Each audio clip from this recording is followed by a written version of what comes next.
ফুচকা খাই কি?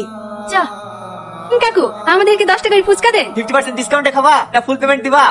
ডিসকাউন্ট মানে? সাইনবোর্ড লাগানো আছে দেখতে পাচ্ছেন? মেয়েদের জন্য স্পেশাল অফার, নাম্বার দিলে 50% ছাড়। বাহ, দারুণ অফার। তাহলে আমাদেরকে 20 টাকার ফুচকা দে। না না, আমি 40 টাকা খাবো। কাকু, একটা নাম্বার দিলে 50% ডিসকাউন্ট, একটা নাম্বার দিলে ফ্রিতে হবে না? হ্যাঁ অবশ্যই হবে, কিন্তু একজন 2টা নাম্বার দিলে হবে না। ও, তাহলে আমার ভাবির নাম্বারটা দি। না না, এই অফারটা শুধু আইবড় মেয়েদের জন্য, তোর অন্য কোনো বান্ধবী নাম্বার থেকে দিতে পারো। হ্যাঁ, থাকবে না কেন? কত আছে? আমাকে 80টা ফুচকা দেন। আর এই অফারটা শুধু এখানে খেলেই পাবো, পার্সেল করে বাড়ি গেলে হবে।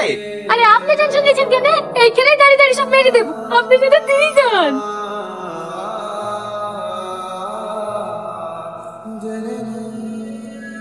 কথা বলিসনি, সময় পাবি, লাইন হয়ে দাঁড়া। এ তাহলে 500 টাকা দে। কাকু, একটা পরের মতো সুন্দর দেখে মেয়ে নাম্বার দাও দিনি। ওসব 2 নম্বরের ব্যবসা আমি করিনি, যা আছে এর মধ্যে আছে, তেমন গেলে নাহলে সাইড হাট।